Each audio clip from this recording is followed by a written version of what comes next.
Welcome back. ನಮಸ್ಕಾರ ಎಲ್ಲರಿಗೂ. ಹಂಗೆ ವಿಚಾರ ಮಾಡಿರಿ, ನಿಮಗೇನಾದರೂ ಗುಡ್ಡ ಕಡ್ದು ಒಂದು ರಸ್ತೆ ಮಾಡೋವಂಥ ಪರಿಸ್ಥಿತಿ ಬಂದರೆ ಏನು ಮಾಡ್ಬೋದು? 1960ರ ಸಂದರ್ಭದಲ್ಲಿ ನಡೆದಂಥ ಒಂದು ಘಟನೆ. ಇನ್ನೂ ಭಾರತ ಬಡ ರಾಷ್ಟ್ರ ಆಗಿತ್ತು. ಜನರು ತಮ್ಮ ಊಟಕ್ಕೆ ಬಟ್ಟೆಗೆ ಗುದ್ದಾಡೋಂಥ ಪರಿಸ್ಥಿತಿ ಇತ್ತು. ಆ ಸಂದರ್ಭದಲ್ಲಿ ಒಂದು ದೊಡ್ಡ ಗುಡ್ಡದ ಜೊತೆ ಹೋರಾಡಿ ಗೆದ್ದಂಥ ವ್ಯಕ್ತಿಯ ಒಂದು ಕತೆ ಇದಾಗೈತಿ. 1960ರಲ್ಲಿ ಬಿಹಾರದ ಸಣ್ಣ ಗ್ರಾಮದ ದಶರಥ್ ಮಾಂಜಿ ಅನ್ನೋ ವ್ಯಕ್ತಿಯ ಜಗತ್ತಿನಲ್ಲಿ ಬಿರುಗಾಳಿ ಬಂದಂಗೆ ಆಕತಿ. ಯಾಕಂದರೆ ಅವನ ಪ್ರೀತಿಯ ಹೆಂಡತಿ ಅನಾರೋಗ್ಯದಿಂದ ಅಸ್ವಸ್ಥರಾಗಿರ್ತಾಳೆ. ಅವಳನ್ನು ಆಸ್ಪತ್ರೆಗೆ ಕರ್ಕೊಂಡು ಹೋಗ್ಬೇಕು ಅಂತಂದು ಮಾಂಜಿ ತಯಾರಾದ್ರೆ ಅದು 70 ಕಿಲೋಮೀಟ್ರ್ ದೂರ ಇರ್ತೈತಿ. ಅದು ದಾರಿ ಗುಡ್ಡ ಸುತ್ತರಿದಿರ್ತೈತಿ. ದುರದೃಷ್ಟವಶಾತ್ ದಶರಥ್ ಮಾಂಜಿ ಅವತ್ತು ತನ್ನ ಹೆಂಡತಿನ ಉಳಿಸ್ಕೊಳಕ್ಕಾಗಂಗಿಲ್ಲ. ಪ್ರೀತಿ ಹೆಂಡತಿ ಪಾಲ್ಗುಣಿ ಆಸ್ಪತ್ರೆಯನ್ನು ಕಾಣಲಾಗದೆ ಕೊನೆಯುಸಿರು ಎಳೆದು ಬಿಡ್ತಾಳೆ. ಅವತ್ತು ಆಸ್ಪತ್ರೆ ಮತ್ತು ಮಾಂಜಿ ನಡುವೆ ನಿಂತಿದ್ದ ಪರ್ವತ ಅವನ ಪ್ರೀತಿ ಹೆಂಡತಿನ ಕಸಿದ್ಕೊಂಡು ಬಿಡ್ತತಿ. ಆದರೆ ಅದೇ ದಿನ ಮಾಂಜಿಯ ಹೃದಯದಲ್ಲಿ ಒಂದು ಜ್ವಾಲೆ ಹುಟ್ಟಿಬಿಡ್ತತಿ. ಮತ್ತು ದಶರಥ್ ಮಾಂಜಿ ನಿಶ್ಚಯ ಮಾಡಿಬಿಡ್ತಾನೆ, ಈ ಗುಡ್ಡನ ನಾನು ಕೊರೆದು ಒಂದು ದಾರಿ ಮಾಡಿ ನನಗಾದಂಥ ಪರಿಸ್ಥಿತಿ, ನನ್ನ ಹೆಂಡತಿಗಾದಂಥ ಪರಿಸ್ಥಿತಿ ಬೇರೆಯವ್ರಿಗೆ ಆಗದಂಗೆ ಮಾಡ್ತೀನಿ ಅಂತ ನಿಶ್ಚಯ ಮಾಡಿಬಿಡ್ತಾನೆ. ಉಳಿ ಸುತ್ತಿಗೆ ತೊಗೊಂಡು ಗುಡ್ಡನ ಕೊರಿತೀನಿ ಅಂತ ನಿಂತಿದ್ದ ವ್ಯಕ್ತಿನ ಜನರು ಅವತ್ತು ಹುಚ್ಚ ಅಂದಿದ್ರು. ಸಣ್ಣ ಹುಡ್ರು ಕಲ್ಲು ಹೊಡೆದಿದ್ವು ಅವನಿಗೆ. ಆದರೆ ಅವತ್ತು ದಶರಥ್ ಮಾಂಜಿ ಗುಡ್ಡಕ್ಕೆ ಸವಾಲು ಹಾಕೇ ಬಿಟ್ಟಿದ್ದ.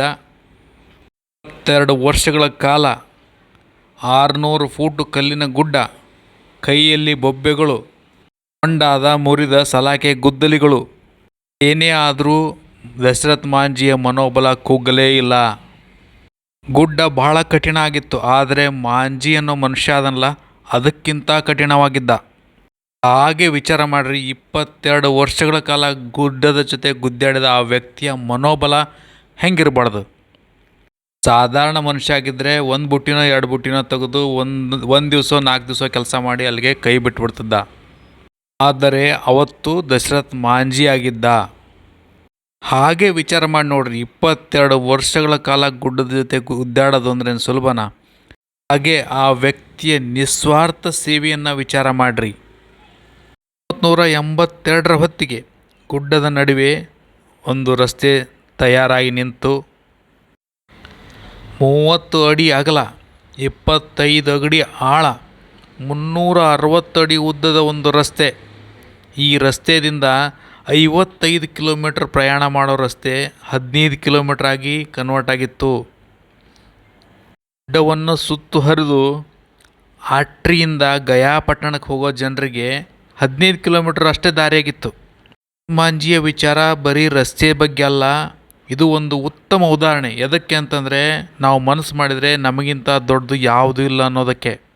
ಒಬ್ಬ ವ್ಯಕ್ತಿ, ಕೇವಲ ಒಬ್ಬ ವ್ಯಕ್ತಿ ಏನೆಲ್ಲ ಮಾಡ್ಬೋದು ಅನ್ನೋದಕ್ಕೆ. ಆ ವ್ಯಕ್ತಿಯ ಮನೋಬಲ ಯಾವತ್ತು ನಮಗೆ ಏನಾದರೂ ಆಗಲ್ಲ ಅನ್ನಿಸ್ತೋ ಅವತ್ತು ನಾವು ದಶರಥ್ ಮಾಂಜಿನ ನೆನಪು ಮಾಡ್ಕೊಂಡ್ರೆ ಸಣ್ಣದಾಗಿಬಿಡ್ತೈತಿ ಯಾವುದಾದ್ರೂ ಗುರಿ. ದಶರಥ್ ಮಾಂಜಿಯ ಈ ಕತೆ ಒಬ್ಬ ಮನುಷ್ಯ ಜಗತ್ತಿಗೆ ಏನು ಬೇಕಾದರೂ ಕೊಡ್ಬೋದು, ಏನೆಲ್ಲ ಕೊಡ್ಬೋದು ಅನ್ನೋದಕ್ಕೆ ಒಂದು ಉದಾಹರಣೆ ಆಗ್ತದೆ. ಹೆಂಡತಿ ಸತ್ತಾಗ ಅವನು ತಲೆ ಮೇಲೆ ಕೈ ಹೊತ್ಕೊಂಡು ಕೂತ್ಕೊಳ್ಳಿಲ್ಲ, ಪುಟಿದೆದ್ದ. ಇದು ಒಂದು ನಾಯಕನ ಗುಣ ಆಗಿರ್ತತಿ. ಮೂವಿಯಲ್ಲಿ, ಚಿತ್ರದಲ್ಲಿ, ಪಿಕ್ಚರ್ನಲ್ಲಿ ಹೀರೋಗಳನ್ನ, ಹ್ಯಾಂಡ್ಸಮ್ ಹೀರೋಗಳನ್ನ ನೋಡ್ತೀವಿ. ಆದರೆ ಹೀರೋಗಳಲ್ಲಿರುವಂಥ ಎಲ್ಲ ಗುಣಗಳು ಈ ದಶರಥ್ ಮಾಂಜಿಯಲ್ಲಿ ಇದ್ವು. ದಶರಥ್ ಮಾಂಜಿಯ ಎಲ್ಲ ಗುಣಗಳು ನಮ್ಮಲ್ಲಿ, ನಮ್ಮ ಸಮಾಜದಲ್ಲಿ ಸ್ಪ್ರೆಡ್ ಆಗಲಿ. ಮುಂದಿನ ಸಾರಿ ಮತ್ತೊಂದು ಅದ್ಭುತ ವಿಚಾರದೊಂದಿಗೆ ಎಲ್ಲೇ ಸಿಗೋಣ. ನಮಸ್ಕಾರ.